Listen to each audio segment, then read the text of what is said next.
Okay, this is the fifth time we're trying this, so I've left this phase diagram out. This is a diagram that you will need to know to be able to do your worksheets.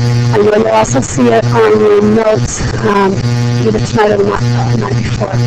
So basically, we've got a phase diagram that has pressure going at the Y, temperature going on the X.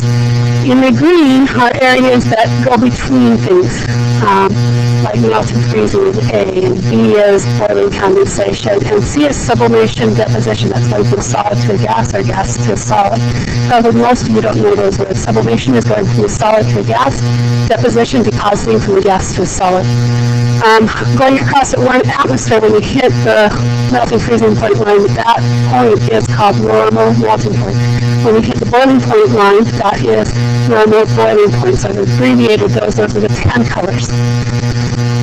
Critical point, that is up on your upper right in blue, that is the point at which, past that point, no matter how much pressure I put on it, the temperature is so high, all I've got is gas.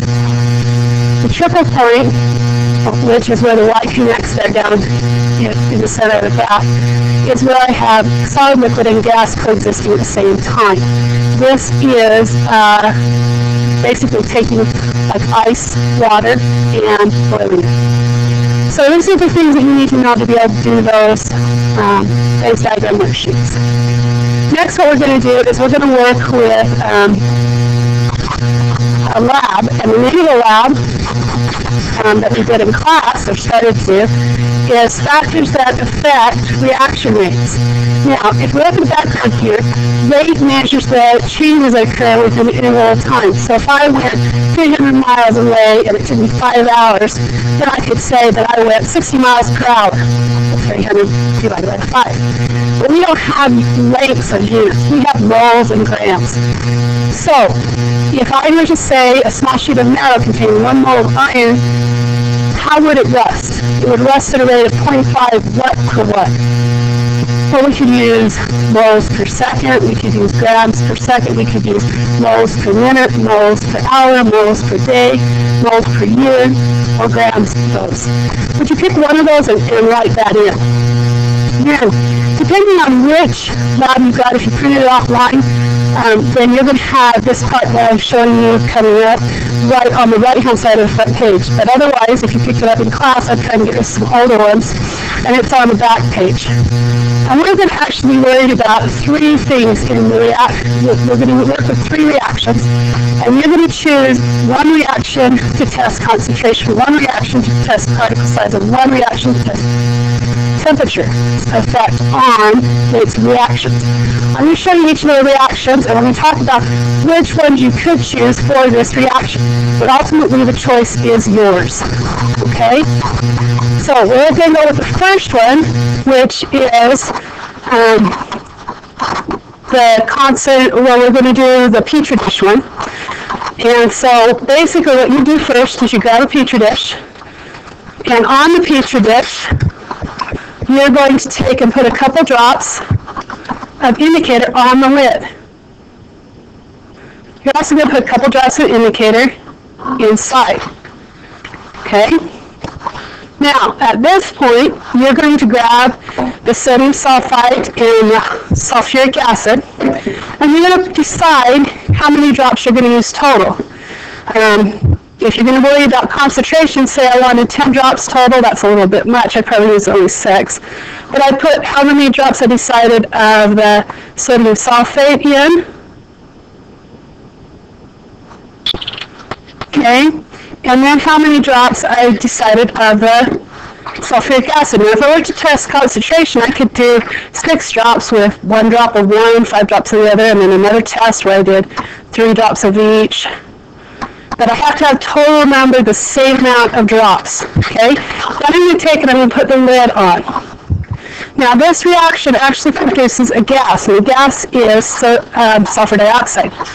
So, we're going to wait for a few seconds, and as we wait, what will happen, and I'm going to show you when it's already done, you'll end up with this, and you'll see that it's turned orange. Now, it starts orange on the outside, and then goes to the inside. I'll bump this one in so maybe you'll be able to see it while we talk.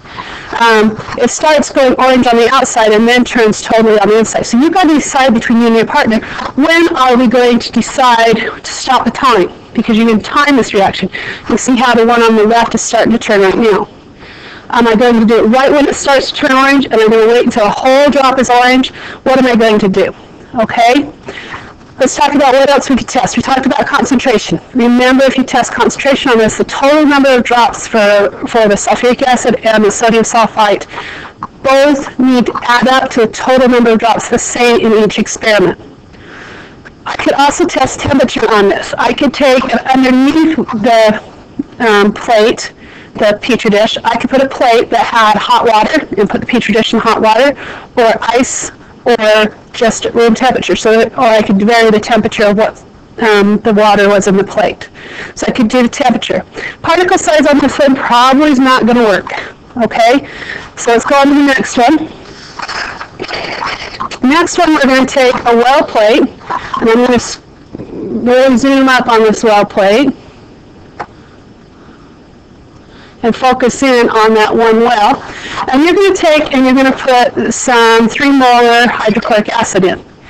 Now, you're going to measure much better than I am. I'm just showing you the reaction. Okay? So I'll say that I wanted 30 drops of acid. Then you're going to get a piece of magnesium. Now, on each of these experiments, you're going to need to do at least minimum of 3 tests. Okay? So you're going to put the magnesium into the well. Whoops, I was looking at the wrong well. There you go. And it's going to react. Now, magnesium hydrochloric acid gives hydrogen gas and magnesium chloride. You've got to decide how to test this. You can vary the concentration of the acid. You can say, I want a total of 20 drops. One, I want 20 drops of the 3 molar. The next one, I want 15 drops of the 3 molar plus 5 drops of distilled water. The next one, and then keep your magnesium the same. Or you could also do particle size. You could take the magnesium you're given, divide it into equal amounts so that you have 4 trials, 3 trials, whatever you decide. And then you could take one whole piece. You could take one piece and cut it in half.